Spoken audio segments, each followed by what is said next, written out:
What's going on, everybody, and welcome back to Comic Breakdown. In today's video, we are jumping into Carnage issue number 5. This is also part 2 of Symbiosis Necrosis. Finally getting to the confrontation of Eddie Brock and Carnage, the King in Black versus God Carnage. We have seen Carnage leveling himself up, stealing the powers of individuals, ridding himself of all weaknesses he might have. The only thing that appears to be his weakness that is left around is Anti-Venom, aka Flash Thompson. But we also learn that the more Anti-Venom fights Carnage, the more that Carnage builds up a resistance to Anti-Venom, but with Flash Thompson being captured by Carnage. In this issue, we're going to be seeing everything that happened with Dylan Brock with Venom from Carnage's perspective. From the perspective of Cletus Cassidy, this is letting us know how Carnage bursted through the chest of Meridius, how he found himself at the garden at the end of time, how he finally found Eddie Brock. So make sure you guys subscribe to the channel, make sure that you like this video, and with that being said, let's dive into this breakdown. Alright gang, so as we dive into this issue, we are kind of tracing the steps back of how he did all of this, how Cletus set everything up, believing that Eddie Brock would show his face, only for it to be Dylan and Venom. He wants Venom to be scared and ashamed, as he stalks Dylan Brock, following his every step, seeing what he's up to. Carnage is plotting away, kidnapping people, preparing them for the little game that he's about to play. He has one goal on his mind, and that is to kill Eddie Brock. Both Eddie and Venom, no matter what the cost. They will smoke them out however they need to. For them, murder is theater. It's a play, a story of Venom, a story of Eddie Brock, one that he is carefully staging for an audience of one. We see the events that transpire at the warehouse when Dylan Brock first gets a job. All of his co-workers absolutely massacred in seconds, and Dylan doesn't hear a single thing. By the time he realized something was wrong, it was already too late. And then the game was afoot. Written in blood, where is Eddie? This is what leads them back to the church. This is where the grand finale would take place. He sees Dylan coming in alone. No hive, no toxin, no sleeper, and no Eddie Brock.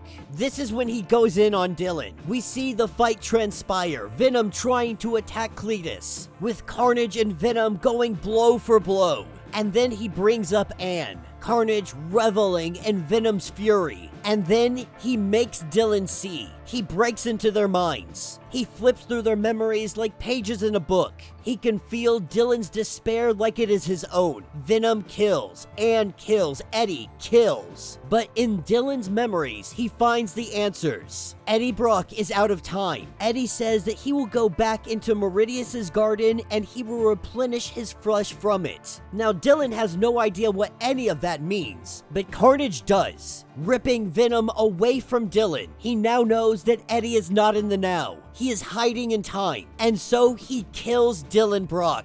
Having no more use for him, he impales him. But somewhere inside the symbiote, Cletus Cassidy feels a rush of uncertainty. He wonders if Carnage is keeping secrets from him. He feels the same pull that Carnage does, feeling the temptation, the call of the water. This is where we see Carnage rip away from Cletus, and he attaches himself to Dylan Brock, with Dylan and Carnage slipping away to the eventuality, slipping away into the dark waters. And in these darkened waters, this is where Carnage is able to swim, fighting to break free, and when he does, Carnage breaks through the flesh of Meridius, and the god now arriving in the garden, he has come to end the King in Black.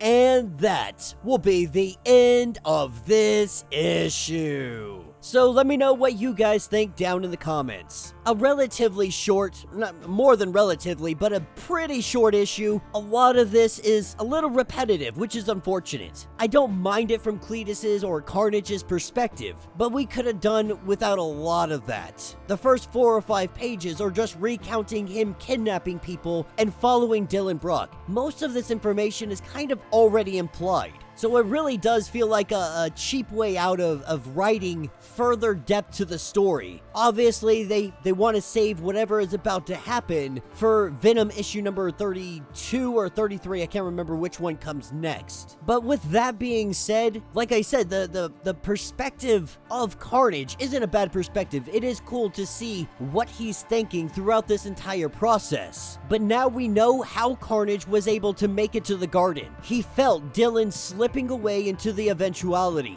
into the dark waters, into the unbeyond. And as he slips away, Carnage grabs hold of him, leaving behind Cletus, which is interesting because this is more of a Cletus of his own creation. But it's going to be interesting to see how he handles it now that he doesn't have his other. For Carnage, it was never about bonding to somebody. It was about not needing to bond to anybody and becoming a god. Though he does say that he loves being bonded to Cletus, that being bonded to him is unique, unlike anybody else he has ever bonded to. But when it comes time to cut the rope, to cut Sling Load, that's exactly what Carnage did. That's exactly what he will always do. He saw the opportunity to go. He grabbed hold of Dylan and he went. Now all we have left is the epic battle that is going to precede this. The King in Black versus the God Carnage. So let me know what you guys think. Let me know your thoughts. Let me know your theories. If you want to get caught up on everything going on with this series, go ahead, check out the link in my description as well as the top of this video. It is going to get you completely caught up on everything that is going on with Carnage and Venom. If you would like to support the channel, you can always do so by joining the channel membership. Much like Patreon, having multiple different tiers, from $1 to $50, from loyalty badges to comics every single month. Not only are you helping out the channel tremendously, but you are getting tons of perks in the process. If you're unable to do this, do me a favor, subscribe to the channel, like this video, hit that notification bell, and with that being said, until the next breakdown.